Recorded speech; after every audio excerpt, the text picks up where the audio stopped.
Thank you for watching, liking, commenting, sharing, and subscribing right now. Even in college, before the World Wide Web, I downloaded everything that I could find to run on, well, at that point I didn't have a PC, but I could run it on PCs that were certainly available in the computer labs at the University of Northern Iowa. And, I just was a software geek from day one. I've just always been a software geek, more so than a hardware geek, because software was accessible and hardware can, it can be expensive.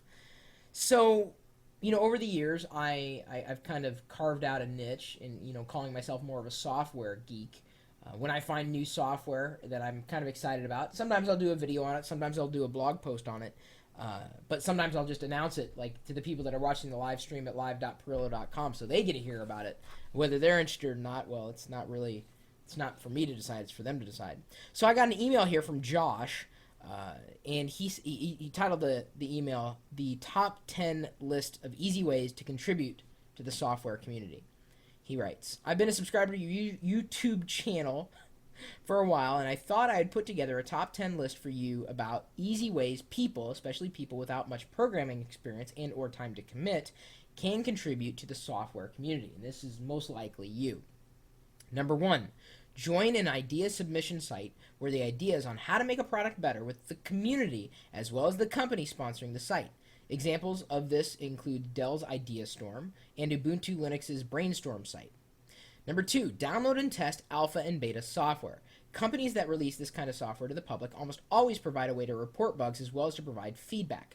One easy and highly useful piece of software to test is a web browser. Firefox and Chrome being two examples that offer easy-to-obtain public betas.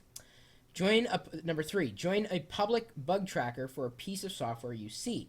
This way, you can report bugs you find as well as help identify valid and invalid already existing bugs by voting or confirming bugs that have already been reported in the bug tracker.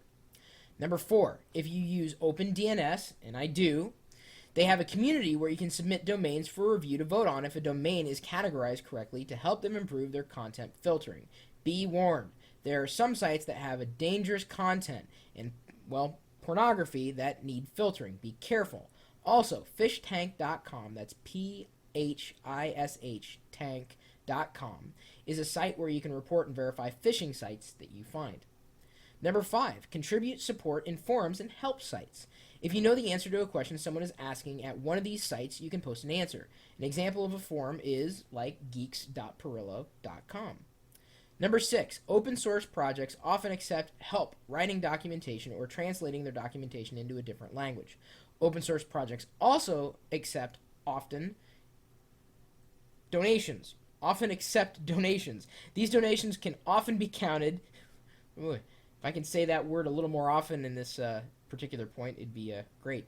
These donations can often be counted when you are doing your taxes. Some open source projects accept artwork too. Boy, I'm just stumbling on my words tonight. Number 7, try to contribute what you're good at. Software companies need a lot of different skills such as artwork, legal advising, financial management, translations, user interface testing, etc.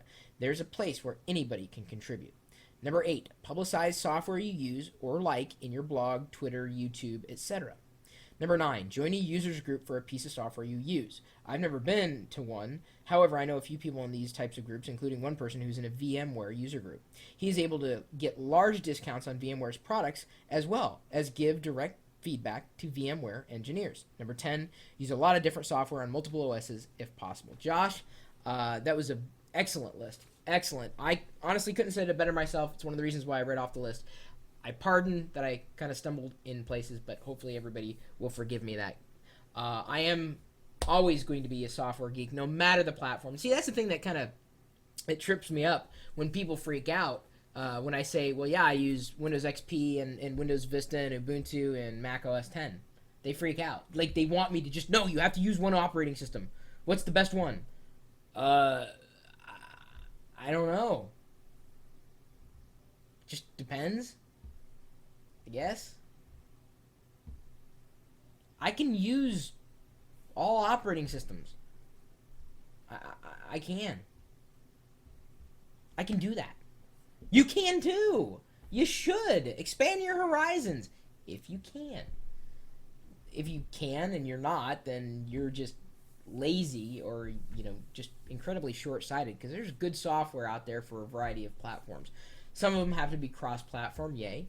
Some of them happen to be just for one platform or another. So you're a geek. Be available for all platforms. Too much knowledge is never going to hurt you. Never. Well, there's such a thing as too much information, but I think you know what I'm talking about. It's not going to look bad on a resume, or it's not going to look bad when you're trying to provide help to somebody if you know more and you can provide that help in a calm, consistent, in a clear manner. My email address is chris@pirillo.com. Certainly you're welcome to scoot across any top lists that you might have on your mind related to tech. Maybe it's not related to tech. Or if you've got a software recommendation to recommend. As opposed to a software recommendation to fry in a frying pan with butter and we've got the community where we have forums and a place for you to upload help, whether you do your own videos or you want to have your own blog or profile page. That's at geeks.pirillo.com. I'm blogging there, kind of, but I've got a primary blog at chris.pirillo.com. And then, of course, I've got the live video feed that's happening 24 hours a day, 7 days a week. This thing right here, in conjunction with the chat room that we have that's also open all the time at... Gonna wait for the chat to catch up. They're gonna say it too. Oh, there we go. Here we go. live.pirillo.com. We'll see you later.